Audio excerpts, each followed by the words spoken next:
Friends, welcome to my channel Soni Swasthya. दोस्तों, कैसे हैं आप सब? उम्मीद करती हूँ सब अच्छे होंगे। दोस्तों, आज का हमारा टॉपिक है कन्वर्जन या धर्मांतरण। देखिए, मुझे ऐसा लगा कि शायद इस विषय पे हम सबको बात करनी चाहिए और मेरे जो विचार हैं वो मैंने सोचा कि मैं आपसे शेयर करूं और मुझे बहुत खुशी होगी कि अगर आप अपने विचार कमेंट बॉक्स में शेयर करेंगे। तो ये एक धर्मांतरण या कन्वर्जन, ये हमारे सनातन धर्म में एक बहुत ही शर्मनाक शब्द है कि धर्मांतरण का क्या रीज़न हो सकता है जो इंसान एक अपने धर्म को छोड़कर वो दूसरे धर्म की तरफ जा रहा है, दूसरे रिलीजन की तरफ जा रहा है। सबसे पहली बात मुझे जो लगता है उसके 3-4 रीज़न मेन लगते हैं। 3-4 कि फर्स्ट रीज़न तो ये कि उनको वो जिस धर्म में हैं उस धर्म की उनको जानकारी नहीं है, उस धर्म से वो अज्ञान है और उसके रूट को वो नहीं समझते हैं, उसकी मौलिकता को वो नहीं जानते हैं और उसका ज्ञान नहीं है उनको। इसलिए मतलब कि वो जिस रास्ते पर चल रहे हैं वो पता नहीं है उनको, उस रास्ते के बारे में उनको पता नहीं है।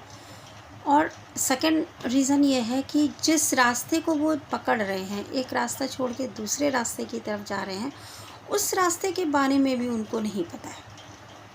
उस रास्ते के बारे में भी उनको ठीक से नहीं पता है। जा तो रहे हैं कि भाई हम ये इस धर्म को छोड़ के दूसरे मज़हब की तरफ जा रहे हैं, पर एक्चुअल में ये उसकी ओरिजिनलिटी को भी नहीं पहचान रहे हैं, उसके रूट तक भी नहीं पहुंच रहे हैं, उसकी मौलिकता को भी नहीं जानते हैं।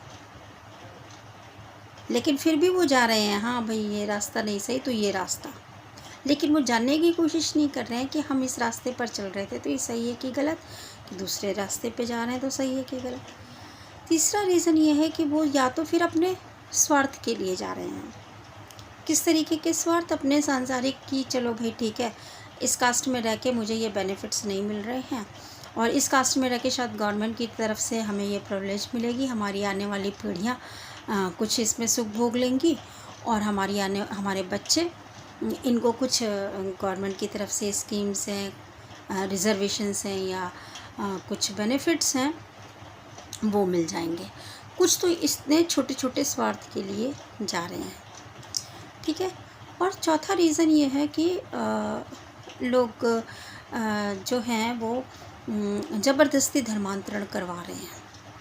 जो ज़रूरतमंद लोग हैं, जो मजबूर लोग हैं, जो दूसरों पर आश्रित हैं या जो गूंगे बहरे हैं, अपाहिज हैं, अपंग हैं, उनको ज़बरदस्ती मज़हब के नाम पे उनको धर्मांतरण करवाया जा रहा है ज़बरदस्ती। दोस्तों, तो जो जिनको करवाया जा रहा है वो तो उनका दुर्भाग्य ही बोल सकते हैं कि वो अपनी परिस्थितियों से नहीं लड़ सकते, लेकिन जो अपनी मर्ज़ी से कर रहे हैं उनके लिए मैं ये बोलना चाहूँगी कि दोस्तों, एक बार ऐसा करने से पहले प्लीज़ सोच लीजिए, अपने बुद्धि विवेक से सोच लीजिए कि क्या कर रहे हैं, जो ठीक कर रहे हैं। एक्चुअली में धर्म है क्या? सबसे पहली बात तो हमें ये समझना चाहिए कि धर्म है क्या।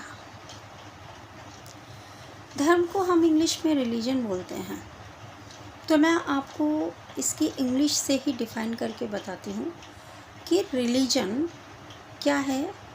रिलीजन मीन्स कि आप दो वर्ड हैं, रियल प्लस रीजन।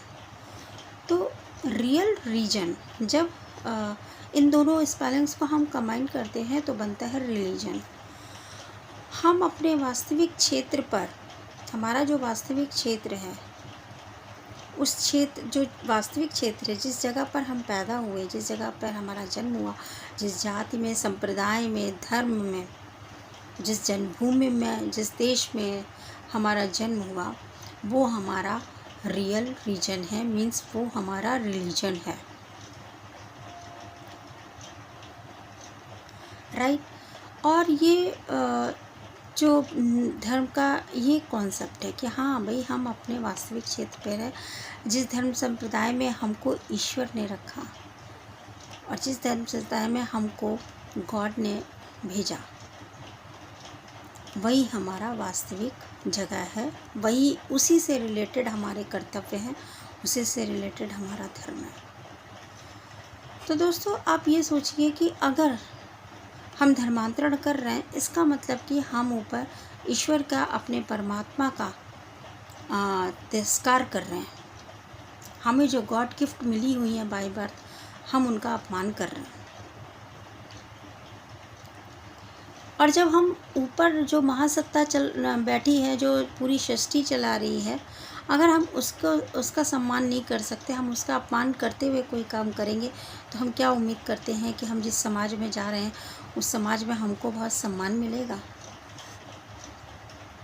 नहीं, बिल्कुल नहीं। गाइस, ये बिल्कुल उसी तरीके से है जिस तरीके से एक हरा भरा पेड़ जो होता है वो फल देता है, वो सबको छाँव देने लायक होता है। कब तक?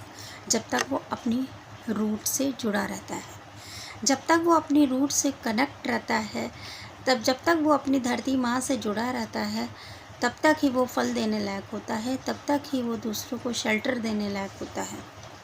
कितनों को छाँव देता है, कितनों को घर और घोंसले देता है, कितने चिड़ियों के बसेरे बनते हैं उस पेड़ पे, जब तक वो अपनी रूट से जुड़ा है। और कितना धरती माँ उसको पैम्पर करती हैं, धरती माँ उसको पोषित करती हैं, धरती माँ उसको न्यूट्रिशन देती हैं, जब तक कि वो अपनी रूट से जुड़ा है। लेकिन जिस दिन कोई पेड़ अपनी रूट से उखड़ जाता है, उसका क्या हाल होता है? उसका हाल होता है कि लोग उसको काट काट के अपने हिसाब से यूज़ करने लगते हैं। कोई फर्नीचर बना लेता है, कोई घर में ईंधन जला के अपना हाथ जाड़े में हाथ सेक लेता है, कोई अपने चूल्हे में लकड़ी जलाकर अपना खाना पका लेता है। सब अपने अपने स्वार्थ के लिए वो यूज़ किया जाता है।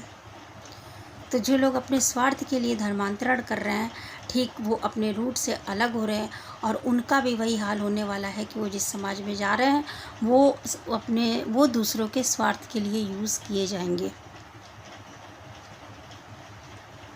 गाइस, इस चीज़ का ध्यान रखिए। और एक चीज़ और है कि जो पेड़ कमज़ोर होता है, आंधी तूफ़ान आती हैं, जितनी भी मुश्किल हवाएं चलें, मुश्किल तूफ़ान आए, लेकिन जो मजबूत पेड़ होते हैं वो उसी जगह पे खड़े रहते हैं, वो अपनी रूट्स को नहीं छोड़ते। लेकिन जो कमज़ोर होते हैं वो अपनी रूट को छोड़ देते हैं। फिर उनका वही हश्र होता है, ना वो किसी को शेल्टर देने काबिल होते हैं, और ना वो किसी को फल देने काबिल होते हैं, ना किसी को छाँव देने काबिल होते हैं। वो बस कट कट के सबके तुच्छ स्वार्थ में ही यूज़ हो जाते हैं। हर कोई उसे अपनी अपनी ज़रूरतों के हिसाब से यूज़ कर लेता है। तो ये मैंने बताया जो अपनी मर्ज़ी से धर्मांतरण करते हैं। लेकिन जिनको ज़बरदस्ती धर्मांतरण कराया जा रहा है, ठीक उनको जो लोग करवाते हैं वो भी अज्ञानी हैं। उनको भी ब्रेन वॉश उनका किया गया है कि वो सोचते हैं कि हम अपने मज़हब में जिनको लाएंगे ज़बरदस्ती तो हमको बहुत शबाब मिलेगा, हमको बहुत। लेकिन वो भी अज्ञानी हैं, वो भी अनजान हैं। लेकिन मैं 2 शब्दों में ये बात ख़त्म करना चाहती हूँ कि उनको ठीक उतना ही पाप लगेगा जितना कि एक हरे भरे पेड़ को काटने से पाप लगता है। उसी तरीके से हम किसी भी इंसान की ओरिजिनलिटी, उसकी मौलिकता से उसको दूर करना चाहेंगे, उसके धर्म से दूर करना चाहेंगे, तो ठीक उतना ही पाप हमको लगेगा एक इंसान को, जैसे कि एक हरे भरे पेड़ को काटने से लगता है। उतना ही किसी और को धर्मांतरण कराने से विवश करने के लिए, धर्मांतरण कराने के लिए, विवश करने के लिए जो लगेगा। तो मुझे लगता है ये बात आप लोगों को समझ में आई होगी। गाइस, एक और मिसकंसेप्शन है हमारे सनातन धर्म को बहुत ही उदार बनना, बहुत ही उदार है, बहुत ही उच्च है, बहुत ही विशाल है। ये कल्चर है, ये हमारा धर्म जो है, संस्कृति है, ये बहुत ही महान संस्कृति है। तो इसमें लोग कहते हैं कि हर चीज़ है, ये एक्सेप्टेंस है, यहाँ पर फॉरगिवनेस है, यहाँ पर हर चीज़ है। लेकिन यहाँ पर क्या है कि हमारे धर्म को, हमारे सनातन धर्म को उदार है, लेकिन इसको उदारता का नाम है, लेकिन उदारता के नाम पे इसको कायरता का नाम दे दिया गया है कि लोग इसको समझने लगे हैं, ग्रांटेड लेने लगे हैं कि आप कुछ भी करो, ये कुछ नहीं करेगा। और हमारे सनातन धर्म में भी लोग ऐसे बैठे हैं कि वो सोचते हैं कि हम कुछ करेंगे तो शायद ये ईश्वर के अगेंस्ट कोई वो होगा। लेकिन आप एक बात ये जान लीजिए दोस्तों कि अगर हमको कोई क्रांति लानी है, जितनी बड़ी क्रांति होगी ना, जितना बड़ा परिवर्तन लाना है हमको, उतनी ही बड़ी हमें क्रांति करनी होगी, उतना ही बड़ा हमको त्याग करना होगा, उतना ही ज़्यादा हमको संघर्ष करना होगा। ऐसे बैठने से काम नहीं चलेगा कि हाँ हमारा सनातन धर्म तो उदार है, लेकिन उदार है, कायर नहीं है। ये चीज़ ध्यान रखिए, उदार है हमारा सनातन धर्म लेकिन कायर नहीं। ऐसे ही कोई ग्रांटेड ना ले ले कि हम कुछ भी करते रहेगा, अगला इंसान कुछ भी करते रहेगा, हम चुपचाप देखते रहेंगे। तो हमको इस चीज़ के लिए अवेयर होना पड़ेगा और अवेयर होकर हमें कमर कसनी पड़ेगी और हमें अपने घर में ही अपने बच्चों से शुरुआत करनी पड़ेगी। अपने भाई बहनें बंधु जो भटके हुए हैं वहाँ से हमको इस चीज़ को रोकना पड़ेगा और स्वयं भी सुधरना होगा। सो दोस्तों, आज मैं यहीं पे टॉपिक को ख़त्म करती हूँ क्योंकि ये टॉपिक एक्चुअली बहुत बड़ा है। मैंने 2-3 बार कोशिश करी लेकिन सारे पॉइंट्स मैं कवर नहीं कर पाई। लेकिन इस पे मैं दूसरा पार्ट भी बनाती रहूँगी और भी पार्ट्स बनाती रहूँगी, क्योंकि मैं ये भी क्लियर करना चाहती हूँ कि जो लोग धर्मांतरण कराते हैं एक्चुअली उनके कॉन्सेप्ट क्या हैं, किस तरीके से वो क्या सोचते हैं, तो वो भी भटके हुए लोग हैं। तो मैं ईश्वर से यही प्रार्थना करती हूँ, परमात्मा से, कि उनको भी सही दिशा मिले, सही दिशा मिले। तो गाइस, मुझे अभी आपसे यही कहना था। Tata, bye bye, thanks for watching my video and share your comments. Love you guys.